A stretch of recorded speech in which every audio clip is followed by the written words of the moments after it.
ይህ ጥያቄ ብዙዎችን የሚያስገርም ቢሆንም ከስነ ልቦና አንፃር ወንዶች ብዙም ለማትለፋ ወይንም ለማትጣጣር ሴት የሚሳቡባቸው ጥቂት መሰረታዊ ምልክቶች አሉ። ነገሩ አለመልፋት ብቻ ሳይሆን ከዛም ጀርባ በጣም ብዙ ሚስጥሮች አሉት።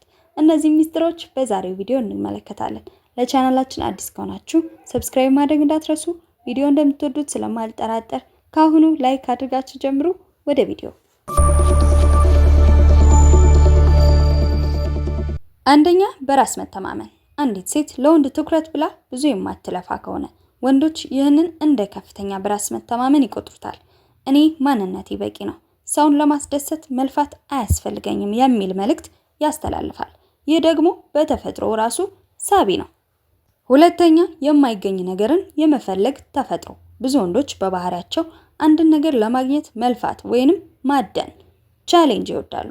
አንዲት ሴት በቀላሉ የማትገኝ ስትሆን ወይንም ሁሉንም ትኩረቷን ወዲያውኑ ካልሰጠችው እሷን ለማግኘት ጥረት ማድረግ እንዲጀምር ታነሳሳዋለች። በቀላሉ የሚገኝ ነገርም ዋጋው ዝቅተኛ ተደርጎ የመታየት ስጋት አለበት። ሶስተኛ፣ የመጨነቅ ስሜት አለመኖር። ሴቶች ከመጠን በላይ ሲጣጣሩ፣ ለምሳሌ ደጋግሞ መደወል፣ ሁልጊዜ ዝግጁ መሆን፣ ወንዶች ይህንን እንደ ጭንቀት ወይንም ጥገኛ መሆን ሊረዱት ይችላሉ። በተቃራኒው የራሷ ህይወትና ስራ ያላት ብዙ የማትጨነቅን ሴት ነፃነት እንዳላት ታሳየዋለች። ይህም ወንዱ ላይ ጫና በፍጹም አይፈጥርበትም፣ ለዛም ትመቸዋለች። አራተኛ፣ ሚስጥራዊነት። ብዙ ለማትጣጣር ሴት ወንዶች እሷን ለማወቅ ጉጉት እንዲያድርባቸው ያደርጋቸዋል። ለምንድን ነው እንደ ሌሎቹ የማትጓጓው የሚለው ጥያቄ በአእምሮ ውስጥ ስለሚመላለስ ስለሷ የበለጠ ማሰብ ይጀምራል።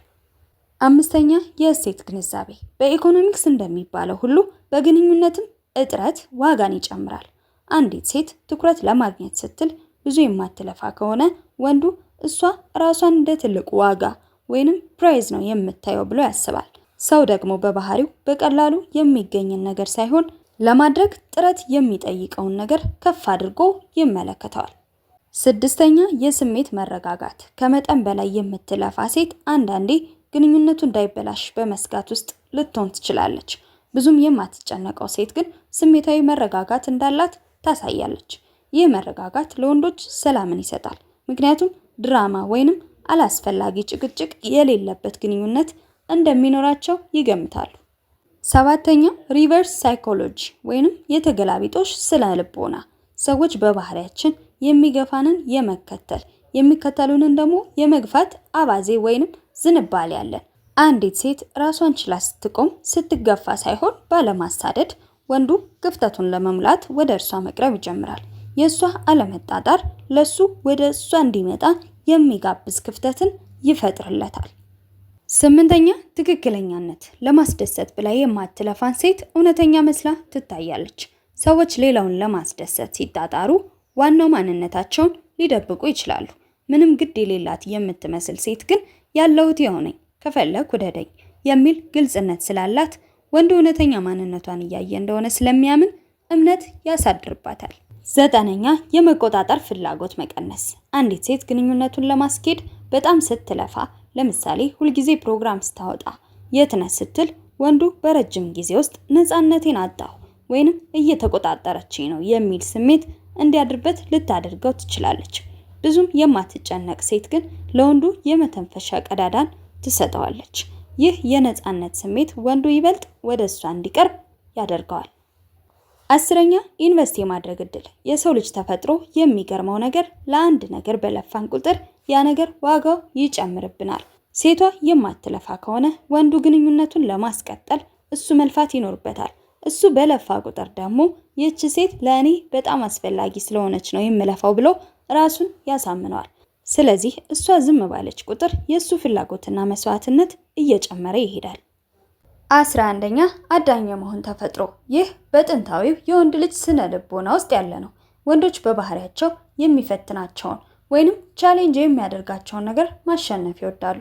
አንዲት ሴት ሁሉንም ነገር አቅልላ ስታቀርብለት የውድድር ስሜቱ ይሞትበታል። የማትለፋ ሴት ግን እስቲ ላሸነፋት የሚል የወንድነቱን ስሜት የሚያነቃቃ ነገርን ትፈጥርበታለች። 12ኛ፣ በራስ የመደገፍ ጥንካሬ። አንዲት ሴት የራሷ ህይወት፣ የራሷ ደስታና የራሷ ጓደኞች ሲኖሯትና ለደስታዋ በወንዱ ላይ ብቻ ካልተደገፈች ይህ ጥንካሬ ሆኖ ይታያል። ወንዶች ሸክም የሚሆንባቸውን ሳይሆን ህይወታቸውን የምታደምቅላቸውን ሴት ይፈልጋሉ። ብዙ የማትለፋ ሴት ደግሞ ደስተኛ ለመሆን አንተን ማስጨነቅ አልፈልግም የሚል መልእክትን ስለምታስተላልፍ ማራኪ ትሆናለች። የጥንቃቄ መልእክት ልንገርሽ፣ ሚዛኑ የቱ ጋር ነው? እዚህ ጋር አንድ ትልቅ ግንዛቤ ያስፈልግሻል።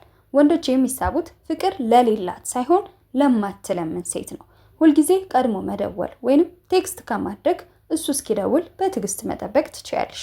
ሁሉንም እቅድ ለሱ ብለሽ ከመሰረዝ የራስሽን ስራና ፕሮግራም ማክበር አለብሽ።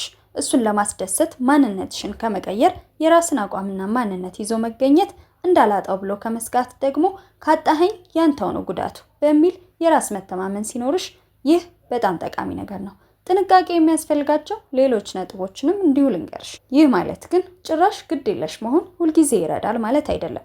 ልዩነቱ እዚህ ጋር ነው። ጤናማው መንገድ የራስን ህይወት መኖር፣ በራስ መተማመንና ወንዱን የህይወት ማሟያ እንጂ የህይወት ማዕከል አለማድረግ ነው። አደገኛው መንገድ ደግሞ ሆን ብሎ መራቅ፣ ስሜትን መደበቅ ወይንም ጌም መጫወት አይነት ነገር ነው። ይህ መጀመሪያ ላይ ቢስብም ውሎ አድሮ ግን ግንኙነቱን ሊያበላሸው ይችላል። ወንዶች በዚህ ባህሪ የሚሳቡት አልፈልግህም ስለምትል ሳይሆን ብትኖር ደስ ይለኛል፣ ባትኖርም ግን ህይወቴ አይቆምም የሚል ጥንካሬ ስላለ ነው። ወንዶች የሚሳቡት እሷ ምንም ስለማታደርግ ሳይሆን እሷ ራሷን እንደ ትልቅ ዋጋ ሰጥታ ስለምታየው ነው። እሱም ያንን ዋጋ ለማግኘት እንዲለፋ ስለምታደርገው ነው። ዋናው ሚስጥር አለመፈለግ ሳይሆን ራስን መውደድና በራስ መተማመን ነው። አንዲት ሴት ለራሷ ዋጋ ስትሰጥና ለሌላ ሰው ስትል ማንነቷን ካልቀየረች ይበልጥ ማራኪ ትሆናለች። የዛሬው ቪዲዮ ይህንን ይመስል ነበር። በቪዲዮ ላይ ያላችሁን አስተያየት ኮሜንት ሴክሽን ላይ አስቀምጡልኝ። ቀጣይ በሌላ ቪዲዮ እስክንገናኝ ሰላም።